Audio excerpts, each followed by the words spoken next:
Assalamu alaikum everyone, this is Kelly. I thought I'd do my revert video now just so that it's out of the way so people can just look back to it and see, you know, how I reverted, why I reverted.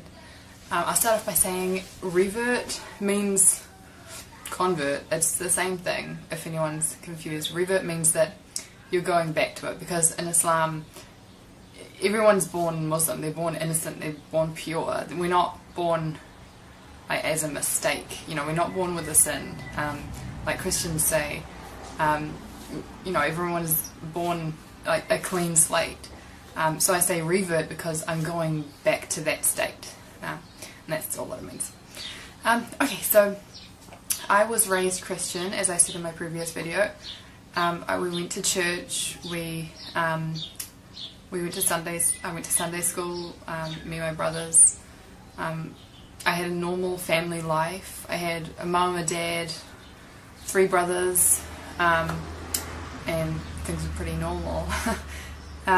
We weren't like, you know, the most privileged family of them all, but you know, I think we had a pretty normal life. My parents divorced when I was 8, and I went to live with my mum here, and that's when things sort of started getting a bit weird. Because everyone else sort of left Christianity, my whole family, they just sort of left Christianity, and I didn't. I sort of wanted to keep going to church, so I'd get my mum to drop me off at church by myself, and I'd sit through the service listening, learning things, and then she'd pick me up. When I got to about the age of 13, I started to rebel a bit, and I sort of pretty much lost my religion. I'd tell everyone I was Christian, but I wasn't Christian. I didn't do anything Christian-like. When I was 16, when I was 15 and a half, I moved out. Well, almost 16, I moved out on my own, because I felt like my mum and her new partner had their life and I wasn't really involved in that. They had a daughter and I was sort of an add-on. My brother had already moved out and I felt like I didn't belong in their family, so I moved out. My mum helped me move out, which is kind of weird. She didn't stop me from moving out at all, which I look back now and I think it's kind of sad, but I don't know. I mean, I was happier on my own. So, yeah.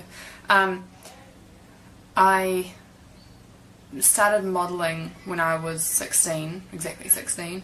And they kept telling me, you know, oh, you're going to, you know, go to Milan, you're going to do this, but all you have to do is wear a bikini and lose 4 inches off your butt. And I was like, at the beginning I was like, yeah, I can do that, I can do that. When they started saying that I was sort of overweight and that I needed to lose weight to continue on as a model, I thought like something's wrong.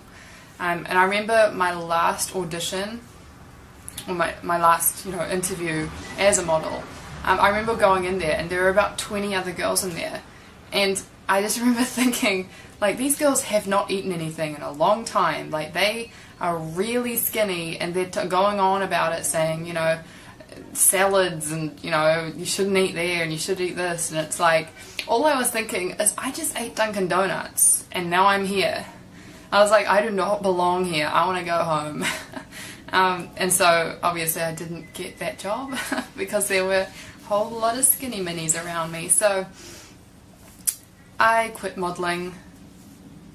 I don't think it was because of Islam. I think it was just more of me as a woman knowing my limit, because there was no limit with modelling. You know, models will do anything. Like, they will take off all their clothes, they will say anything, they'll be anyone.